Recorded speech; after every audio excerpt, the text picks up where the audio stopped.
being discriminated in the workplace revealed this. The same way success looks different for everyone and victory looks different, discrimination comes different, and it's so unexpected. And you don't even know when it's about to hit. You don't know what it's going to look like. All you know is when it's there is the violation hits, the uncertainty hits, and you start wondering what's going to happen. And now you don't only feel vulnerable and exposed, you feel like everything's going to just crack under pressure. And what will the companies do? They will turn it on you, because systemic oppression, the way it works is they are protected, way systemically protected. So when it comes to stuff like grooming, policies, things that don't exist, because I never knew prior to growing out my locks, hair discrimination was a thing.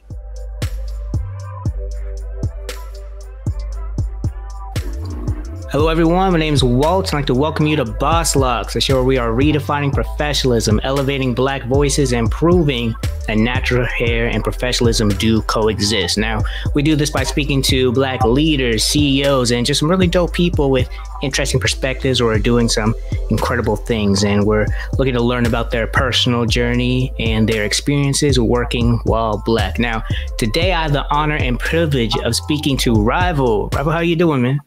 I'm doing well, man. It's an honor. Thank you for having me on the show. Oh, yeah. I'm really excited to have you on. I know we first connected when I dropped the episode with Cleo MCM about hair discrimination. You were kind of sharing a moment that you had and everything, and definitely going to touch on that. But, you know, for those who don't know, Rhyval is a creative on a mission to inspire reasons for hope. And he does this through rhythm and poetry to uplift people and speak out against injustices. I've gone through to listen to a few of the songs, and it's just like, it's a real nice vibe. You know, some of those like kind of relaxing. You got a little hype stuff here. It's like you have a nice little mix, and it's really looking forward to watch your journey. But I'm curious about what you've gone through so far, and I have a bunch of questions to ask you. But to start it all off, I'm interested. What are 3 things that most people don't know about you? Well, 3 things most people don't know about me is my name Rhyval actually comes from my real name, my first and middle name. So I'll give you the first one, Anthony, which means basically like something unlimited that's always ongoing. So like music, rhythm, and poetry rhyme. Middle name means like warrior, your opponent. So put it together, you got your rival. Second thing, so I'll give him that one. Like, second one, I'm from El Paso, also known as Sun City. It's in Texas, 915. Super hot. That's why it's called Sun City. It's the city of sun, more sun than any day. Like how you got Alaska that has no sun, we got the sun. That's where it's at. Oh, you took all the sun. Legit. And let's see. I'm also Air Force veteran. So I was in the military and my dad was in the Army. So something most people don't know looking at me, I guess. Okay. Well, yeah, that's definitely not. Thank you for your service. Appreciate it, bro. Thank you. Man, that's really cool. So how long were you in the Air Force? About 2.5 years. 2.5 years? Nice. Yeah. That's just stationed in El Paso, or? Man, I wish that would have been nice. I almost got that duty station. I was in San Antonio and Vegas. Oh, gotcha. Okay, interesting. Yeah, my dad was in the Air Force and mostly stationed in Charleston, but I don't know if it was 6 months or a little longer, but he was stationed out in Alaska for a while. And like, I don't know, for me, I feel like if I was put out there, I'd be like, what, Alaska? But he always said it was like the most beautiful place ever. And now one thing is always like, anytime it's cold, like I don't like the cold at all. Anytime it's cold, it's like, it's not Alaska cold. You don't know nothing. So yeah. That's an excuse. I was like, I don't think anything gonna be Alaska cold. And if it does, we got some global warming issues. Right. Some real issues. Yeah, so that's pretty cool. So, how long ago were you in the Air Force? I got out in 2018. 2018. Okay. Yeah. Interesting. So, do you think? What kind of led you to wanting to join the Air Force? I was actually living out here in San Diego, working with a lot of youth in the urban community here. I was even homeless at one point and working with people in missions. It's like you get really involved in your community, you get to see what it's like living there, from concrete streets to just seeing what it's like having a lot. And I realized the one thing that is neglected is youth often don't see that you can achieve whatever you try to achieve as long as you just show up and put in the work. So one thing that I do know for sure is kids often always think that they're better than you no matter what. when the fact that they can see you and you're tangible to them, they think they can defeat you and be better than you. And I want them to know that and encourage that. So I want to be like, you know what? Use your life to serve others. And I want to show them that. So I was like, look, I had no training, didn't do any exercises, nothing. I think I ran my first 10 miles ever was like the month or so before joining. And I was like, look, I'm going to use my life to serve others just because I knew they could see that and be like, well, if I never seen anybody do that, I can go do that. So I went and enjoyed doing that. Also to provide for my family and do other things. And it was like, in doing so, I went to try Special Operations Tactical Air Control Party. And so I was just like, hey, look, you going to go hard, go super hard. And able to accomplish it. And a lot of them able to see me go through that and make it through the hell weeks and make it through the attrition. And so I went in to show other kids that it was better to use your life to serve others. And I really think that was a good look back, because now I can look back and be like, bro, you can do it. Not push outside. No excuse. You ran 10 miles? Yeah, I ran like 10 miles on a beach. At once? It was like a month before I ever joined the military. I was like, you know what? I hear they run a lot. I was like, I got to go get a coach. So I hit up a coach and he took me to the beach. Oh my goodness. I didn't walk for like the next day. Oh my God. And running on the beach too is like 10 times harder. Yeah, I had to do that when I used to play soccer, and that was part of the training thing, running on the beach, man. That sucks. That sucks. You did 10 miles? Yeah, it was the first day, so I was like, and it was nuts. The next one, it gets easier. You get easier. I didn't realize it gets easier. Granted, my legs were noodles. I couldn't walk the next day because he had me run from one side to the other, down and back. I don't know what it is about my mindset. It's mindset. It's literally what you think, and that's what I learned. No matter what, that marathon continues. Show up and show out. It's not about the strongest, baddest. It's about who really wants and desires. So when I was out there, like, hey, in my heart, when I was training, there was no option to fail. Like, I had to make it to that other side of the beach. The fact that my legs kept moving, I could make it. So, like, saying it back then, I'm like, yo, that's crazy. Granted, I don't know how I did that with no training prior to, but the fact that I did it, now I know, like, I came back from the military and I see a lot of these kids, like, they're doing well. They're doing great in school, getting better grades, doing strong. And it's like, I can't attribute that to me, but I know getting well whenever they fail, they know that they can count on my words to be like, hey, when you hit hard times, resiliency, optimism, you can actually overcome that. Just use that wisdom that you gained from this loss to learn from it. And that's one thing I definitely learned from that. It's like, so 10 miles before, I didn't know I could do that. Never tried it. I'm a sprinter. Where you can do it.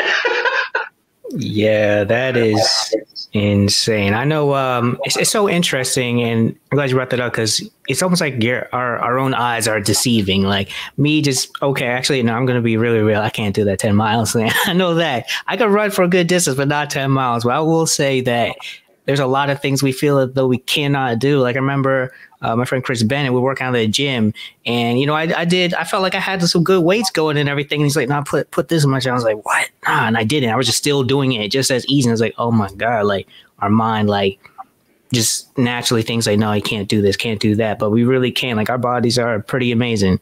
We can do a lot of different things, and you are living proof of that. 10 miles without ever running 10 miles before. Facts. It hurt. You'll get through it. Mm-hmm. Man. So joined the Air Force. We're there for two and a half years. And what is it like when you're leaving the Air Force? Are you usually given the opportunity to continue going, or like what was that process like? Everybody's process is different. Everyone has a different life. Like my dad was Army 25 years. He did his life. Everyone goes through their own journey. My process getting out, it was pretty smooth. It was transitional for me. I had great commanders. I had great staff. I had great family. It was a good experience for me to learn, because I was able to challenge myself and see where things like I said, I never ran 10 miles before military, but going through, they definitely stretch and expand you, and they see and they grow you. And so getting out, it was exciting because they had equipped me with tools and resources and stretched me beyond what I had done. And what I was learning and getting out was, not only was I able to use my skills and serve everyone else and others and see how much more I can and accomplish for others, now it's time for me to apply these and see what I can do for myself and growing and nurturing myself. Because to be honest, like a lot of traits in those that I had is like, let me protect others. Let me show others that it's better to use your life to serve others. A lot of things that you get in being that protective and being that hero and trying to do those things is you forget to take care of yourself. And yourself gets neglected oftentimes. And then you often don't know what it's like to invest in yourself and to grow because you feel like, no, I'm fine. Let me take care of everyone else. But when a plane's going down, there's a reason they tell you put on your own oxygen mask before everyone else. And so it's like getting out, they make sure to tell you like, hey, here's these tools. Use this to become better. Use this to grow. Now, wear what you have with honor and pride so other people can see like, hey, look, because there's so many people that tell you negative stories, horror stories about military, but not too many people that tell you like, it doesn't matter what it is. You need to use it to do whatever you want to accomplish and accomplish. Don't you get used by it the same way with anything outside of it. And that was my process learning. It was like a lot of great leaders that were teaching me how to use the tools that I have to grow myself even more and help others grow even more. Because that was my whole goal. And they helped me expand on that to now expand on that and help others. So that's what it was like for me. It's interesting. We do often hear a lot of horror stories about the military. And obviously, for those experiences, they are true, but not everything is always bad. And so it's really, it's great to hear other perspectives, other sides of it. And that's cool because I've definitely heard a lot. I think I've noticed as well, just a lot of people in the military, when they start entering to other ways in life, it's like you can see how they walk and move and execute. Like there's something different about it. It's like you're unlocked in a whole new level type of thing. But very cool. So you said you entered you left the military in 2018. Was that right? Yeah. Okay, because I think I noticed in one of your albums you dropped it 2018 as well, right? Yeah. Okay, so what got you interested in actually making music and actually putting it out? Because it's one thing to be like, I feel like everyone at one point in their life, like, yeah, I'm gonna be maybe an artist, maybe a singer, maybe a rapper, musician, all these different things. But you actually put something out, like what kind of led you to that and inspired you to start really creating? That was a solid question. I didn't know you looked into that. It was very intentional in the oddest way for me, to be real. Because prior to, I had always done music and loved putting out music. But when I came out here in San Diego and a lot of my life, it was really me reflecting and learning the difference between like religion and relationship with my life. And like, I grew up like, I go to church this day, then go out clubbing the next day, do these things. And mindset, like I didn't understand relationship. And so when I don't understand this relationships with others were kind of skewed for me. And so when I was out here and I started noticing growth and maturity happen, my music started reflecting different, like, I'd have internal conflicts like, I don't know how I'm supposed to do this because my music always has to be real and authentic for me. That's the only place I know to come out with. I can freestyle for hours because it's just my life. And then so when I realized that, I took a break and there was times like felt like God was telling me music, marriage, military. I didn't get it. And it was just repeating. And then in the process of getting out the military, I had counseling and it was this great counselor, knew nothing about me, never met me, not even believer, didn't know about music, nothing. He sits there. I don't look like this either because I look super haircut, all that. And he's like, you know what? He's like, you need to make a symphony of life, like music. That's what you need to do. It's just calling you. Like, that's what I can tell your purpose. And I'm looking at dude, because like, I'm artsy fun. You can see it out nice, but military is completely different version of me. And I was like, what? And he's like, yeah. And I was like, he has no clue. And it was weird. And it was really weird. And I was like, you know what? Cool. And it was a few months of counseling with the dude. And he gave me this book, Man's Search for Meaning, which was, it went through this psychologist. It was a psychologist that had went through the Holocaust. So imagine being a skilled psychologist, then you get taken and go through the Holocaust. Now you can write a book about this perspective as a psychologist. So like to hear a man that's trapped in that same science and like mental aspect of like, hey, I serve others, but I don't take care of myself. You can witness. It's like you're in a vessel of a shell and you're just watching everything. And so to hear that and him say through music, I was like, dang, I can't front that. I can't hide that because I would hear music just pop in my head randomly. Sometimes during training, you ask anyone in the military that worked with me consistently, one thing was I changed it to make them sing. Like we were singing Jodi's in places that we weren't supposed to be singing. Like the dynamic changed. It just changed. And I was like, we were turning 21 Savage songs into Jodi's. I loved it, man. Like that was the mode. And at the end, even the next one, at the end of it, I was like, you know what? Maybe he's onto something. There's a pattern. I started releasing these songs, and it was some from Bonita, it was some from Theo. It was all of these songs, and it was like I made this 5-part project, and I was like, I'm gonna release this over time. And I was like, but this don't make sense because it's supposed to be a testimony of my life. And as a Christian artist too, people probably denounce this. I'm like, I'm too messy to be seen as like Lecrae or anything like that. I would feel because growing up, I was a little hood baby. So hood baby can't be church baby. And like, it didn't work for me. I look different, but that was the thing. I'm supposed to look different because I'm supposed to supposed to reflect hope for those that are living through my story, going through what I experienced. So when he was telling me that, I was like, I don't know what this means. I'm going to write it out. I started working on my symbol. This one, I didn't know what it meant. I was like, I'm going to write it out. I'm going to do all this. I'm going to write it out. I just started trusting, documenting, putting it down, and it just started piecing together. Like nothing that even my hair, like all this, like it pieced together with my mental health growth. I was like going out and I was listening to the counselor. And the oddest thing enough of it is music just started pouring easily. I got back to doing what I gave up because I had quit. Like I did not want to do it, didn't enjoy it. It wasn't fulfilling for me in that way. I felt like it was tearing me away from my true purpose, and the irony to see Lord just give it back to my life now to where it's like mental health is mental wealth. So I'm all like, now I'm about like, yo, what you hear and what I was listening to when I was doing negative things, like it played a part in that. It's rhythm and poetry. It was the words that were getting saturated deep within me. So if I knew these things, why don't I just speak this out for people that are going through things and I let them hear the other side of it? Because there's too many people not telling you both sides of the story. And I'd rather give you the full spectrum and let you decide instead of giving you a biased opinion on it.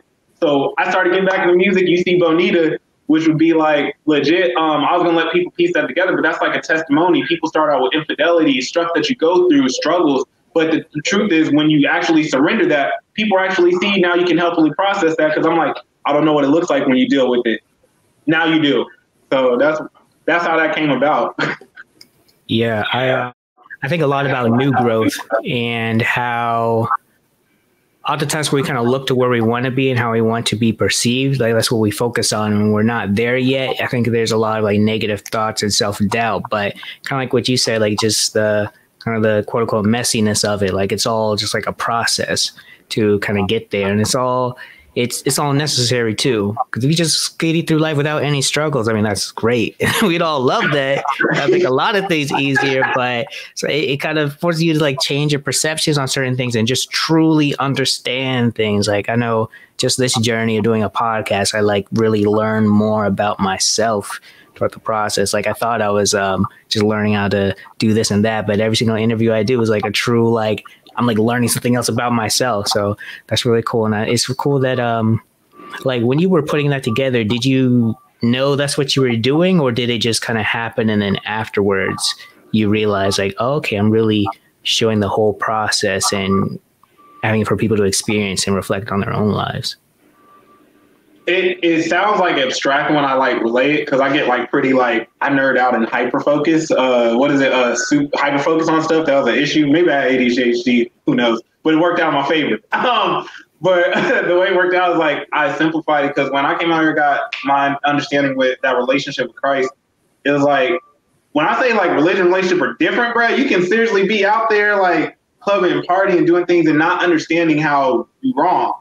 And like, when I wrote these songs out, I never really liked rap in general when I first came out. Like, oh, I want to be a rapper for money and status. The reason most people do. The way rap came to me was 13, and it was the oddest way. I was a baller. I was playing sports. You catch me in the gym 24/7. I'm hooping all day. Doesn't matter if I'm short. Actually, now at my height, I'm like 5'7". I can go up and dunk. So like, this is me my whole life. What happened was I was going to the youth center to play ball, and my brother DJ, older brother, always looked out for me. He was like, yo, come in here. And they was listening to music. They were building, I think it was Sony Acid, and they were editing on the program. And I made my first beat. He's like, yo, just spit something. Freestyle. Still got the first song. And it was weird. I played it back, and it was me about my life. And from there, he was just like, hey, talk about what you're going through, because I'll talk to my bro about my problems. You need that older brother, like big brother type of thing. That was my big brother. I didn't even realize he was being there for me the same way I'm trying to be for others. And he was telling me like, yo, you know what you're going through, parents? Put that in music. Just write that down. Put that. I was like, what? This is so lame. Like, why? And I would do it.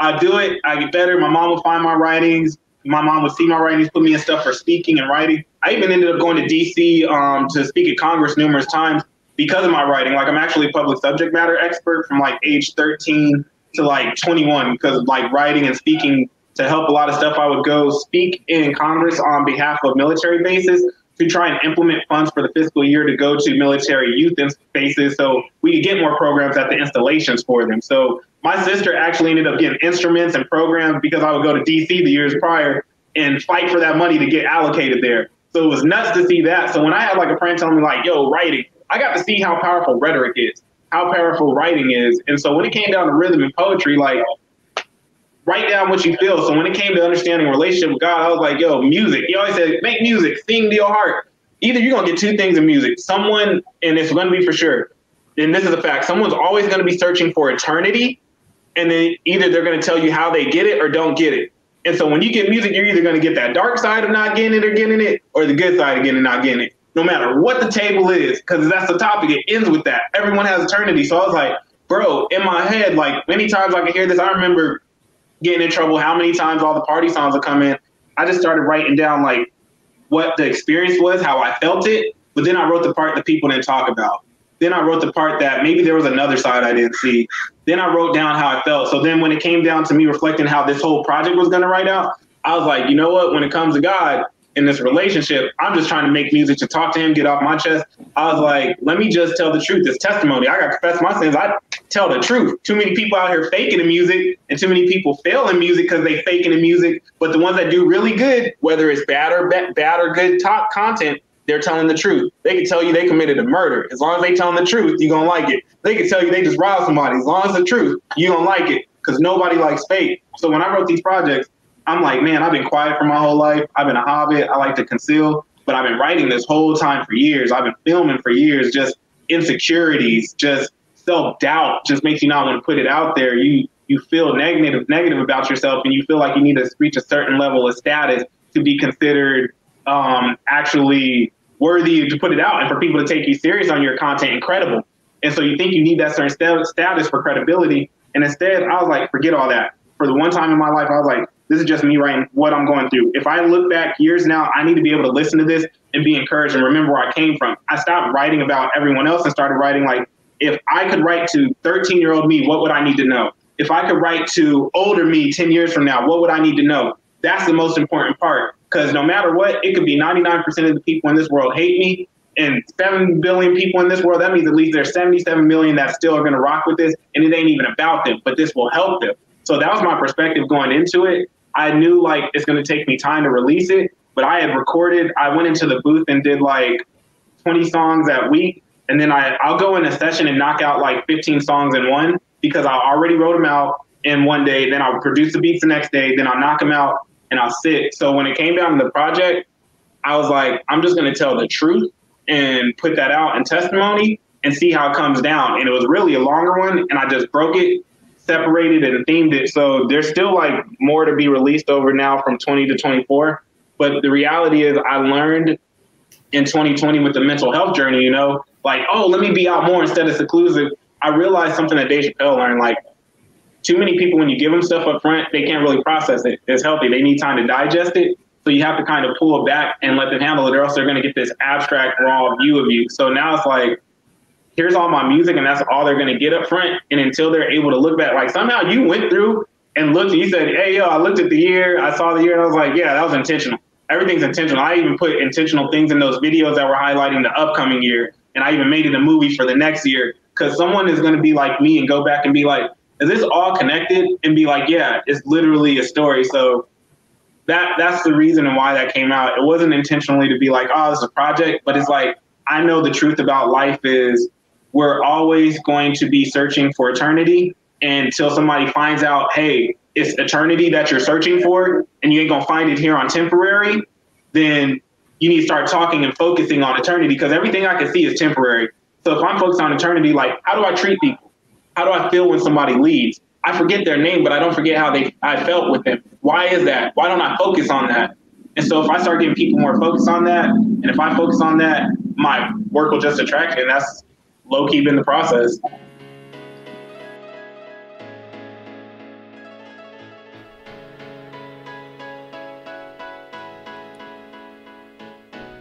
Hey, I'm taking a quick break to share something new with y'all. If you now go to BossLocks.org, you can leave us a voice message.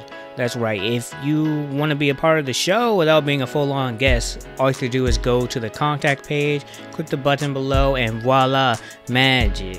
Leave us a voice message, call it magic. Yo, 50 points if you can get that reference. But anyways, I added this because I want BossLocks to not only be a place for myself and my guests to express ourselves, but basically a place for you to share your thoughts, questions, and experiences too. I mean, BossLocks came from me asking questions, and I want to extend that opportunity to you too. So whether it's a question about natural hair, the Black experience, how we even created this show, or even if you just want to say what's up, leave us a message by going to bosslocks.org/contact and click the button to start leaving us a message. Thank you, and back to our show. So you kind of already mentioned it before, but I'm kind of curious as far as like you looking forward, knowing everything that you know and everything that you experienced. What does eternity look like for you over the next 5-10 years? Like what are you looking for, fighting for, really striving for? To be honest, I'm going off. Like if that's any way I can put it, like it's going to be a lot of reflecting hope. Like I see when it comes to like future wise, like my next 5 to 10 years, I see whatever I had to relate to in the past wise, history wise, to pull from, like sense of like what you'll say is like, okay, I'm gonna go out on a path, right? Say you're gonna go to the store, grocery store. And in the grocery store, the same way you go every day, you're like, hey, I'm going to probably see some humans walking. I'm going to see some dogs. I'm going to see some cars. I'm going to see some trees, some birds. Same thing as usual. Except for this time, I'm like, you know what? I'm going to the store, but I'm going to go into a different store. And this time, I don't know what's on this path. I'm not expecting to see people. I'm not expecting to see cars. I'm not expecting to see trees. I'm just expecting to go.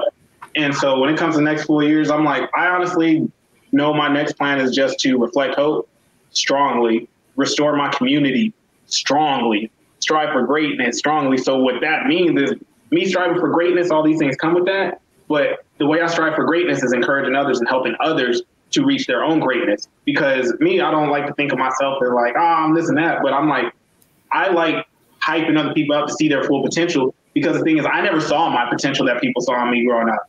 And they saw me able to reach that and meet it. But now when I see other people's, like, I see so much potential and stuff that I'm like, yo, they're going to skyrocket dope if they just double down. So if I can encourage them the same way, like, for example, I have my cousin Desiree encourage me in my life.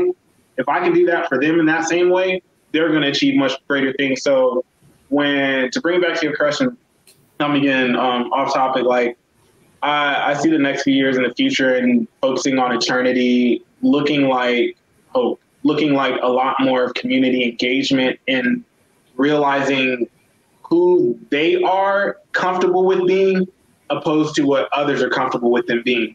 Because at the end of the day, conformity and compromise lead too far to us being comfortable with what is temporary. But when you are not focused on compromise and being comfortable, eternity gets put more into perspective. So when I'm comfortable with what I know, going to the store, I see these cars, I see these trees, I see these dogs. I don't expect to see a T-Rex. I don't expect to see a spaceship. I don't expect to see this. I don't expect to see the ground shaking. Why is everything going weird? This is too off for me. I just want to go to the store and you're like, you know what? You're on a different path. You're going to see some stuff most people don't see. You're going to experience some things most people don't experience. But when you're focusing on light of eternity, not temporary, that's the way it goes. Too many people are focused on like history repeats itself. So why is it that history keeps wanting to repeat itself when people keep trying to do things? Well, this is just a story of that. Or remember this story because there's nothing new under the sun. So if nothing's new under the sun and you keep seeing things repeat itself, why don't I see somebody try something different? Because I already know that's considered madness. That's considered crazy. Too many people strive to do what the next man is doing instead of doing what they know is right and what they feel is right. But when you see that, what do you get? These enigmas. You get these random acts where it's like, oh, somebody's Martin Luther King, Malcolm X. But is it really that? It's just you start seeing more people accept what they already accepted because they're making you aware of what they've all been aware of, or else you wouldn't agree to what they're agreeing on. So hence of like, say, for example, we're talking about when it comes to hair and passing the Crown Act and having this stuff and natural hair, just having hair discrimination being a topic. Most people be like, oh, would that even be a thing? Why is that necessary? Until one person starts speaking up, then another person starts speaking up, then more people start speaking up. And then they're like, well, this isn't new normal, but that was a whole new normal. And this path looks different than that path. And now it's a whole different world that we're in. And we're like, yo, I didn't even know this was an option. But it's like, what were you focused on? Were you focused on temporary staying in this norm comfortable? Or if you were focused on eternity, I got past what people look like.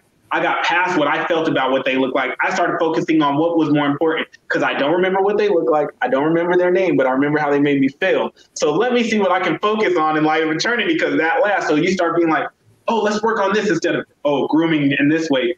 It's like you start applying eternity thinking towards every layer. Like, hey, when it comes to my core values, when it comes to my mission, vision statement, when it comes to my beliefs in the product I'm putting out, eternity or temporary. Oh, I just want to make X, Y, Z. Oh, that's temporary. Oh, I just want to make X, Y, Z. That's temporary. Like, I just want to hit a number for money. I just want to make this house. Or instead, if you start thinking eternity, I'd rather build out a community that can create other communities. And you're like, why? I don't know. I just want a community that can self-replicate and just create hope. And you're like, oh, that's thinking in light of eternity instead of someone like, I just want to build a whole city that's mine. And you're like, what for? There's no purpose. It was only temporary. So that's what I see is like me seeing what it looks like for me and Spirit seeing it is going to be the same way what I did in the military did for the kids is, hey, I see him doing that. I could probably do that better my way. Let me see what this looks like for me and reflect it my way and replicate it because the same way discrimination and violation feels different for everyone and everyone experiences that differently, the same way success is going to. And the same way victory is going to, because your success is not the same as mine. Your victory is not the same as mine. So your road and your path to it is not going to be the same way as mine. And when somebody has something successful, like, man, like, for example, me, I used to speak at DC and go to Congress all the time. Saying it now, that was successful. But the path, man, it was scary. Like, there was times like I didn't know where I'm going or I got to go to DC. Who are these people? Oh, man, that's the president. How do I eat with the soup spoon? Which spoon is the right spoon? Because I don't want to come off disrespectful or improperly educated because where I'm from, because I don't know how to eat food, but I know how to put food in my mouth. Or necessarily start thinking like that. And that's the reality. It's untold things, the untalked about things, because we're too focused on temporary. But if I was focused on eternity, I'd get there. So that's what that looks like. More people witnessing others switch from temporary to eternity and being like, let me see what it looked like for me and just seeing what that looks like. That is dope. There was a quote I remember seeing when I was in I think high school, because I was helping someone put together this campaign, and it was, what they see is what they believe. And it was a picture of these black doctors out here. And they're basically saying, they took this picture so that kids could see black people who were doctors as a profession and doing it well. And that's always stuck with me and kind of some of the inspiration for BossLocks and everything is because I truly do believe and it kind of talks about like fits what you were saying about kind of being in your comfort zone. It just happens naturally. I think as humans, we try to become comfortable, but then we just get used to that normal and that's the way things are. But when we start kind of breaking that kind of reality and showing like, oh no, this is also an option. You could go this way or that way. You don't just have to do this. You can make it look make your life look how you want it to look, basically. And I think it's really dope that that's what you're doing and using hope along with that, because there's a lot of things we could take away your hope. Like I'm kind of a naturally optimistic person, but even with that, there's still times I'm like, man, like I know when I was first starting this, so I launched this in this year, 2020, but I started speaking to people and talking about it in 2016, had my first official interview in 2017. I had a few others, but never launched it because I was like, I mean, I'm the only one talking about this. Maybe I'm just crazy. It's in my head, kind of things like that. And it took up until last year to really start taking more seriously and then putting it out this year. And all throughout that process, like, I don't really see it happening. Maybe it's just crazy, not the right thing, or no one cares. But kind of speaks to what you were saying. Like, it's sometimes you are that only person and it's uncomfortable, but just keep going. I really like that. That's what you're doing with your, and I think that's made testimony to why I wanted to collab on this, because like in realness, like I didn't want to do interviews. Like that's not part of like my thing. Not even on my my quarters or schedule coming out to do interviews. But I'm like, when I did see that, I was like, like restoring that community, supporting Black-owned businesses, supporting others in the community, and supporting their endeavors. And like I saw that what you were doing, I was like, yo, that's solid. And to start that in a pandemic is a reflection of your character in that way, to be honest, like to do this when most people were like, oh, now I can't, or I'm confirmed. I'm like, boy, you in a hyperbolic time chamber. You got more time than anyone in the world. This does not exist. Take advantage of it. What did you do when a crisis hit? Because kids are going to look back years from now and be like, what did you do then? Because everything's fine now. So if you would have known it was going to be fine now, what did you do then? And it's like to see stuff that people are aspiring and striving for greatness in the midst of that. You doing the BossLocks, you sticking to it, saying to it, we're on the cusp of hair discrimination, the Crown Act being passed nationally. This is important. This is needed. It's cool when we look back and listen to the World War II radios and the stations then. Nobody was giving them radios. What if someone's like, the world's over, we're just going to get bombed anyway. I'm not going to document this. There would have been nothing. But now when I'm looking at BossLocks and stuff, thinking about it, it's like, you have to look at it.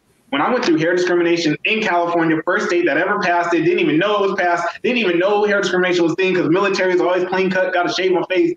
And to know that I needed it, and I'm like, whoa, everyone else needs to know the importance of it before it even hits them so they don't experience it and to be like, nah. So now if you have something like BossLocks, guarantee you in history, once this is a national law and this passed everywhere, they're like, thank you. Thank you. I appreciate you being a voice for people when most people didn't care, when most people didn't listen to us, when most people didn't hear. Because at the end of the day, same right, I was looking through evaluating my music videos, for example. You went back and checked the video sets. I was like, cool. I was not going to talk about none of my music on this podcast or anything like it. Just keep it hair focused because too many people see like when you have something happen to you in tragedy, I see too many people switch that and gimmick it when they don't realize the difference between a brand and a gimmick, and a brand that's truly saturated in my identity and knowing who I am, because that's how you do it. Will Smith is a brand because of his identity. That's how you use his name, like all that stuff. He's not a gimmick. But so when it comes down to seeing like BossLocks and understanding the importance of it, I looked at my videos, I was like, ain't nobody watch my music videos? You see the production in one of these? Or I used to look at view counts and I used to want numbers and I was like, what was the point? And it used to be like, I used to say it is I could reach one person. I was like, Lord, let me reach one person that's going through what I was going through just so it can change and impact their life. That's all I wanted. And I mentored this kid from the age of, I think, 13, 14. He had to tell me he just graduated high school. So it's been 5-6 years. And he's like, yeah, I know you since like middle school, 7th grade. And I was like, what? From 7th grade to high school. But my life and walking life with me doing music, he's gifted in music, beyond talented in music. His name is Swoosh. Genius. I love this kid. He can sing, he can rap, he can produce, and he can dance. He can do all that. And beatbox too. He's gifted. And it's like, what's crazy is like, that was one kid that constantly reminds me like, hey, watching you was a reflection hope for me. And that's all I needed. That's all I need. I can put out my content for him to see because as long as he's changing, that's all I need. He can go on inspiring billions and millions where I don't need. But if I wasn't doing that for him, who is? So the same way you're doing this and this platform, like, I love locks. Your hair is long. I was like, bro, lock journey is dope. I used to always want locks. Used to not be able to grow mine. I'll be hitting 2 years in November on mine. And it's beautiful to see. That's why when you said the 21st, I was like, yo, that's wild. That was the day that I went to boot camp. And so yeah, and I was like, oh, that's crazy. I always love locks. So it's cool to see that growth and stuff. So I'm like, you striving and keep doing this, not about now in the temporary focus, but what you got is a whole thing focused on eternity and changing that. And that's the whole concept and the whole goal. And that's what changes people's thinking is too many people's thoughts are temporary concepts. We need more eternity type concepts. That's what the Twilight Zone was. Eternity concepts, not temporary concepts. That's what Dave Chappelle was. Eternity concepts, not temporary concepts. Those are what make people stick out. Is when they start talking about eternity, not temporary. And those are when you notice people actually stand out culturally in differences. Martin Luther King, Kennedy, Tupac, Biggie. That's the difference. Who starts talking about that and when does it switch? And then when you see something drastically go bad, when does society be like, nah, we're not comfortable with that eternity. We just want to hear it. And that's noticeable. I see a switch, but I think we're at a point where we could actually not finally switch to be like, no, let's stick with temporary. I like that. Yeah, that's a good point. And also appreciate that too. Yeah, like I feel like they're kind of the same way. Like if you could just touch one person, or even if it's just yourself, if you kind of grow from that, then that's success. Like you said, the kid, his name's Swoosh. Is that what you said? Swoosh, FWOOSH. Like Swoosh. I will shout out to you, man. Shout out to you. I'm gonna check you out after this. That's just like, yeah, man. It's important. I think like we always kind of think about, kind of like you mentioned, like the things that are kind of temporary, those status things, but those things can just go away, come back, go away. All these ups and downs. When we start thinking about eternity, like that's when you build something that lasts. You know, that never goes away. Like you have songs out there from years ago that just still, it's what's it called? Still relatable and everything. And I know you put out something related to the Crown Act and everything in that song. And that's kind of like really cool, like really documenting that period in time. And I think you touched a little bit in that song about your experiences too. So I want to take a second to really dive into that moment for you where you kind of experienced hair discrimination and why you made a decision to cut your hair and everything. So can you share a little bit about that? Yeah, so the irony that you mentioned that Crown Act song, when I wrote that, it's like my brother DJ always told me, like, put it in poetry, write it out. And counseling is always write it out. They always tell me write it out. And I don't like to write letters. Counseling actually tells you to write letters to get stuff out. But I'm a poet, and I found out, like, I write poems, like poetry. Like, that's how I write my letters. And there's actually books, collections. That's how people do. And so I wrote out a poem, like how I felt, what was on my chest in that Crown Act. Actually, that was a freestyle. That was a freestyle because I don't have the lyrics to it. Because that's normally how I do. Because I was thinking about Three Kings. Because I wrote up Three Kings, how I felt. That was a freestyle because I was really feeling it. And I don't have the lyrics to it. That's what the issue was. And because I remember I heard my voice yell in my head, I'm going to give you what you really want. This kind of like. So that whole process was like, without diving too much into it because legalities, but I wanted to transition into work-life balance. I'm really focused on work-life balance and establishing that, especially with independency.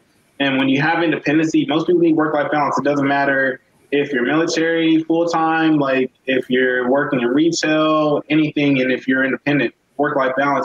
And so when I was there, fortunately, I was put in a situation where the Crown Act, thankfully, was passed prior to, was able to protect me, but I was put in a situation where I was harassed, being violated, and it actually, let me see, I was like, the Crown Act came into place because it put in the spots where when you're violated and you're feeling vulnerable, the last thing you want to do is go and try and fight for yourself, defend for yourself. You need legal counsel. You need somebody to do that because you need to heal.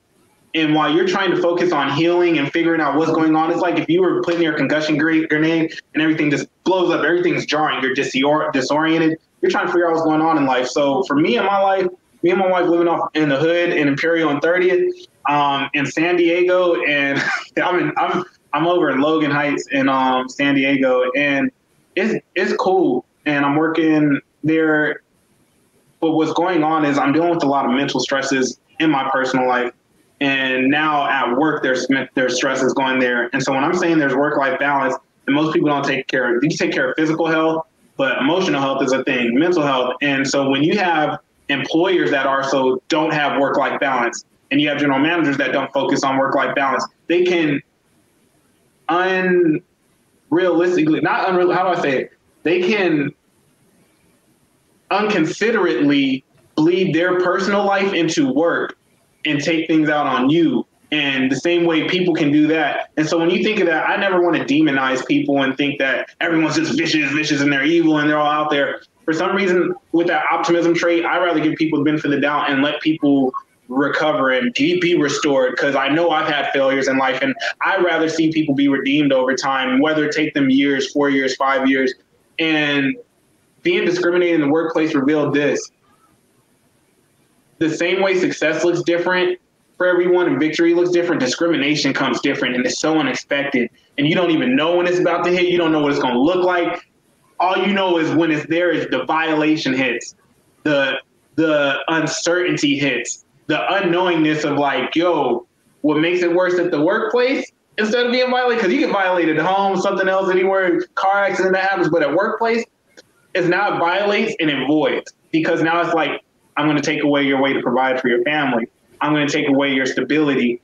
And you start wondering what's going to happen. And now you don't only feel vulnerable and exposed, you feel like everything's going to just crack under pressure. And what will the companies do? They will turn it on you, because systemic oppression, the way it works is they are protected, systemically protected. So when it comes to stuff like grooming, policies, things that don't exist, because I never knew prior to growing out my locks, hair discrimination was a thing. Why would it need to be a thing? Because military brat, be a military child, when you're a brat, that doesn't mean like they're spoiled. Military brats just dependent.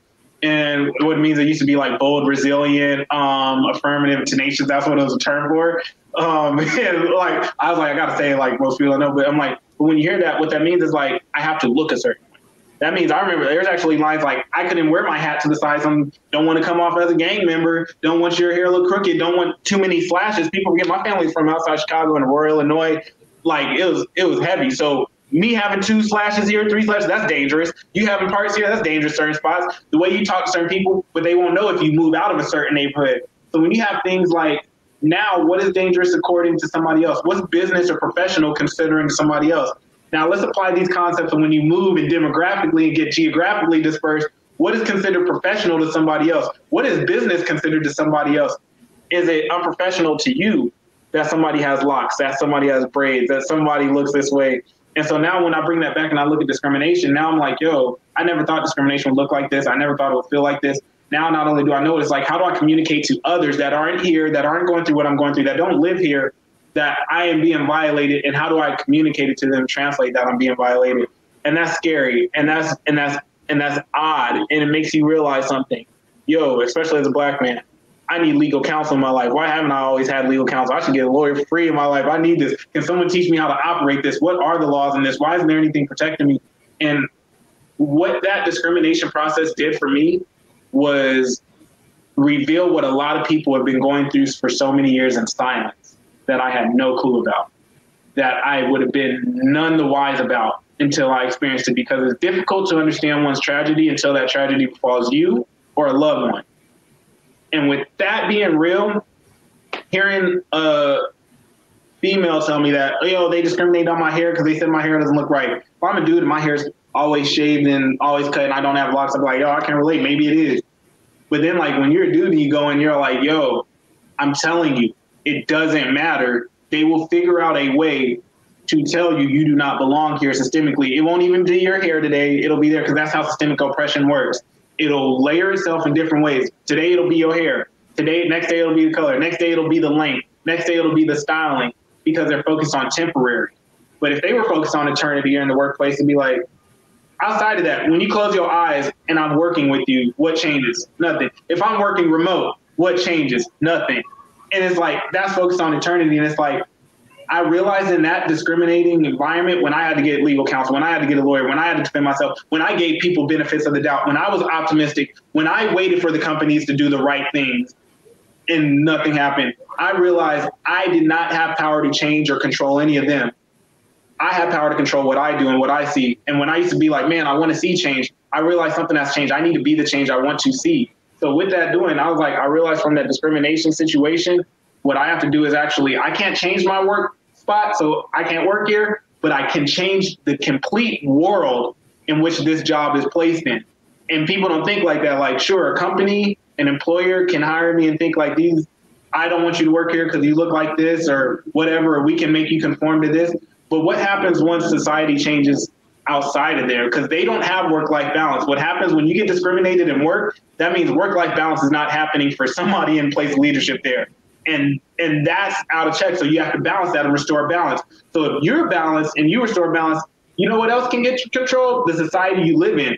You can affect that life in that world they work in outside of work. They don't control what you do outside of work. I can go and make music and songs and change the way people think culturally about how you walk into the workplace. I can go make an anthem today that'll change how people view. And if I market and promote it right, we can guarantee, like going to national anthem hit people, we can guarantee you ain't gonna discriminate nobody else, or they're gonna look at you weird for discriminating somebody else. It might take a while, but I guarantee I'll get that. So that discrimination process, when I went through that, what it revealed to me was, hey, there's multiple ways I'm vulnerable, but everyone else has been vulnerable. But now that you experienced it, reflect hope for those people that are going through it the same way that you learned, use those same schools and technique, apply it the same way as always, just quicker. And this time I was quicker with it, I'm on it, and now I'm gonna keep doing that. What doesn't want to matter what happens. So when it hits the hair, yo, here's my crown act, here's how a freestyle happens, here's how like I'll do an interview about it, talking about it, reflecting hope, to realize, hey, this happened to me about a year ago, but guarantee you, whoever goes through discrimination, you might not be working in a retail place like me or go through exactly how, but I want you to know that when it happens to you, that is your opportunity to change and reflect hope. And it's not your fault that you were being violated. It's not your fault you were vulnerable and that everything is happening to you. And you are not wrong for being you and growing and maturing in your identity and to grow. You are only wrong if you let them control you and actually don't want to change and grow, because you're going to feel the regret of knowing that you wronged yourself, the opportunity to become more and letting others control you and hold that leash. Because the truth is, if you don't do it and control it, you're just going to be slave to somebody else. But I'd rather be free to my own self. That's why, like, I'm out here this year I saw one of the questions was, what has been the greatest personal, professional accomplishment journey? And it was establishing independency professionally and personally, and being dependable consistently. Because what that looks like, independency, I want more youth to learn one of the greatest things you can ever do professionally or personally, both, is establish independence. And the closer that you get to establishing and understanding independency, I can own my own business here at home, but guarantee when I go, if I work for anyone else, I know how they can and can't treat me because I operate my own business. I'm not just a worker. I'm an employer. I'm independent. I know how independency works. So my takeaway from that whole situation was, man, this was unfortunate, but I know what I can do is teach everyone else how to think closer to how I can when it comes to going through traumatic or horrible experiences like that.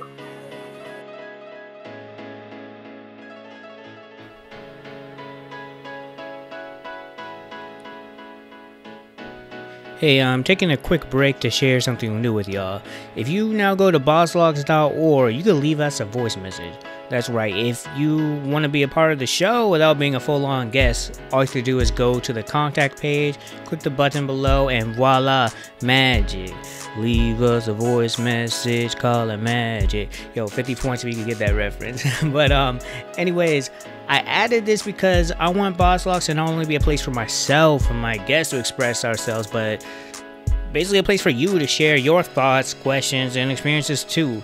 I mean, BossLocks came from me asking questions, and I want to extend that opportunity to you too. So whether it's a question about natural hair, the black experience, how I even created this show, or even if you just want to say what's up, leave us a message by going to BossLocks.org/contact and click the button to start leaving us a message.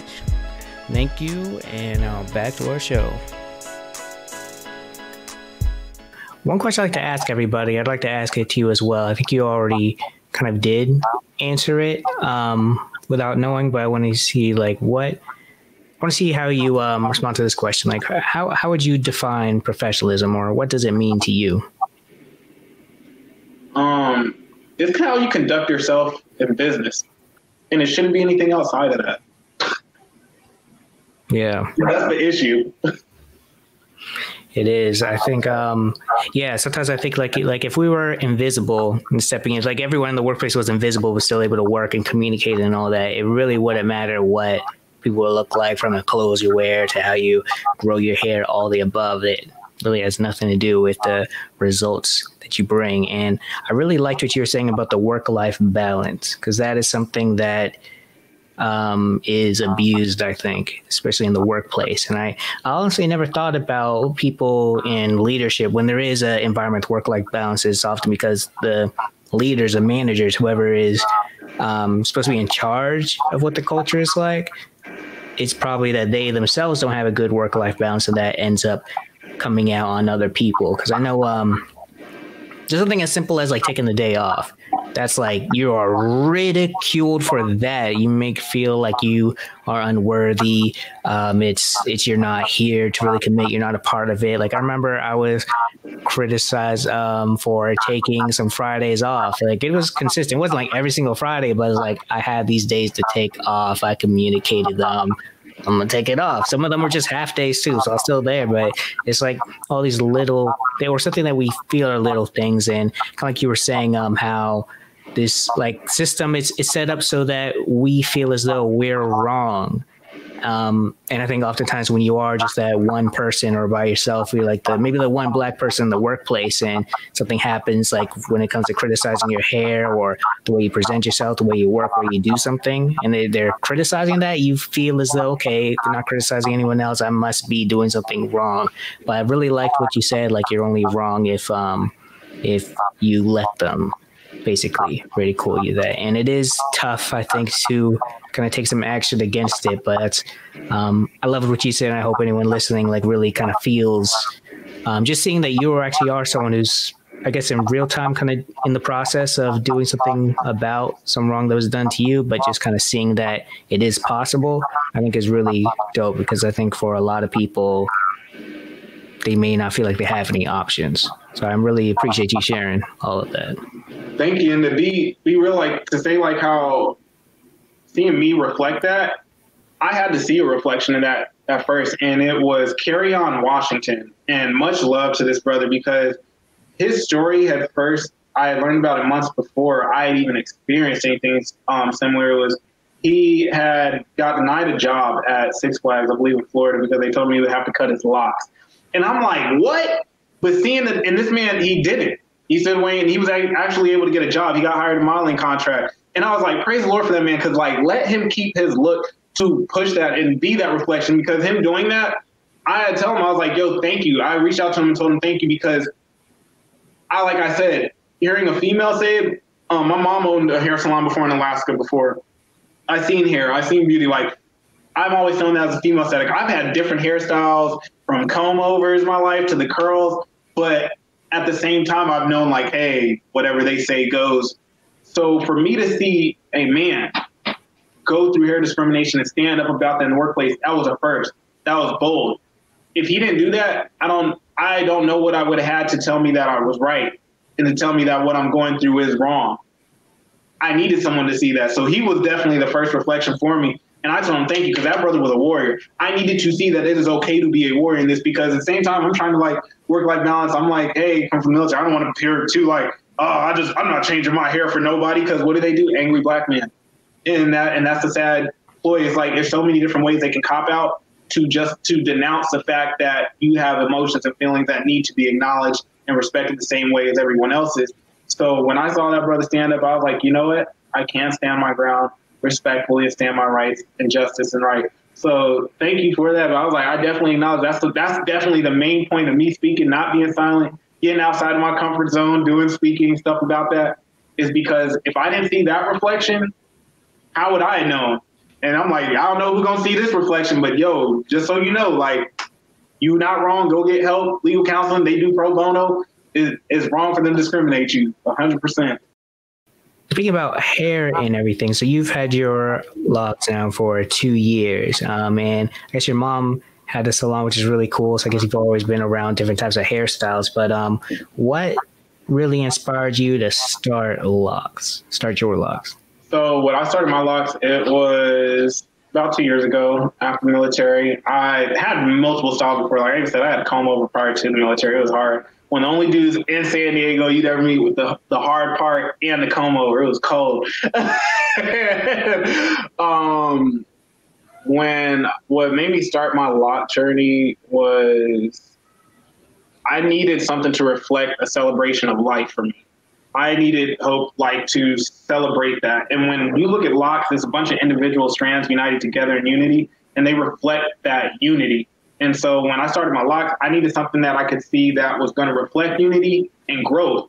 And to be like, yo, this is 2 years, like, that's so much unity and growth over time. And it's just like an encouraging reflection to like constantly remember that. Like when I see yours, like when I see all the brothers, I'm like, yo, this is a thing. Like it grows with me. It's encouraging. Like it's empowering in a way to see my locks in that reflection. And I'm like, my wife jokes, I was like, I used to switch my hairstyles a lot, but I'm like, I think I found the one. And I was like, I'm not switching this at least for like 5 years. I don't know what it looked like, but that's the beauty of growth is like, I love it and it grows with me and it does things with me. It's its own personality.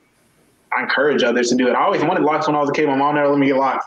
It was like, but granted, military brat growing up and the things we learned and time-wise back then and not getting braids. I wanted the little Bow Wow braids. Never could get the Bow Wow braids, bro. Like, gosh, bro, imagine I was a baller playing like Mike, and then I started rapping. Come on, how could I not go that route? Couldn't get the Bow Wow braids.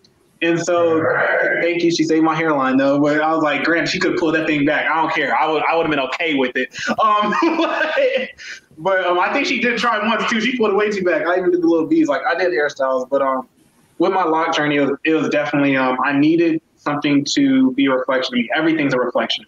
My hair is a reflection of me. And out of all the styles, this is definitely one of the dopest reflections of my life and what I'm going through and how I'm living my life for sure.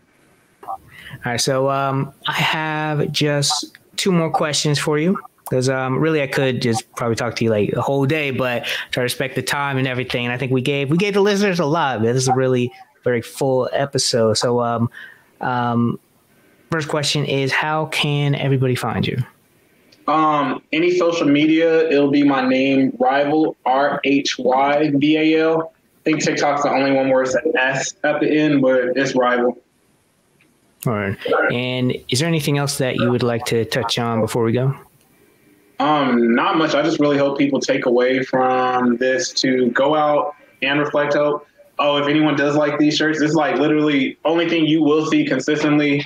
I thought of like how businessmen used to wear the same black shirt every day, but I'm like, I just want mine to reflect hope. But honestly, my goal is to see hope on every single corner, like the stop sign, because I see too many signs that can tell us to stop, but I don't see hope. So I just wonder what that would just do to the mind visually to see these. Black-owned business. I do my own products. I actually buy this all my own self, like whole producting, going to distribution and all that. So I'm teaching other youth how to do that themselves. So yeah, you want to join the movement and join me as pioneer, go to Rhyval.com and get you your apparel. But at the end of the day, this shirt is not the reflection of hope. This shirt is just a commitment for you to be a reflection of hope when wearing it. And that's the goal. Like, I want people to wear it, get the conviction like, yo, I got to reflect hope. Because when I was posting this on Instagram and I was running ads, this kid had actually commented, he said, yo, what is a hope shirt supposed to do for me? Like, I hope I don't get shot going out today. And that's the whole point. It's like, I'm from that. I'm working with that. I live that. Like, they don't see hope.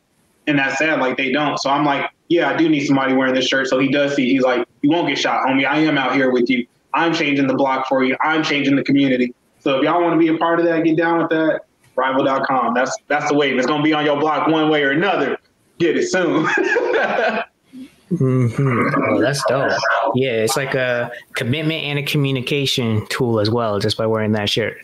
That's really cool, because that's a pretty cool design. You can't not stop and look at it. You may not say something, but you're gonna look at that, and it's gonna be stuck in your mind just from the design and the just as simple as the word hope itself. That carries a lot. So that's really cool, man. That's really cool. I just want money in the bank. Have no time for them. We just pray and say amen. Been here, boys, since way back when. I just want money in the bank. Now that is a wrap. Thank you so much for tuning in to the BossLocks podcast, where we redefine professionalism, elevate Black voices, and prove that natural hair and professionalism do coexist. Now, if you enjoyed today's show and want to get to know our guest a little bit more, check out the links in the description. You'll go to our website. You'll see all the different places where you can connect with our guest. And while you're there, go ahead and check out the rest of your site. You know, if you're a first-time listener, this is the best place to learn more about BossLocks and everything that we've got going on. And also in the description will be a link on how to support our show. That's right. You know, I know you've been asking for a while about the best ways to support our show, and I've dropped a few things here and there, but I finally put together a little something on our site with all the different ways that you can support us by joining the BossLocks Village, which is our Patreon page, joining the Working While Black group, and just continuing to spread the message. Matter of fact, if you want to know the best way to support our show, is by telling a friend to tell a friend. I mean, it's these are shows with a lot of gems and advice that I truly feel will help people pursue growth, whether you're a Black professional or not.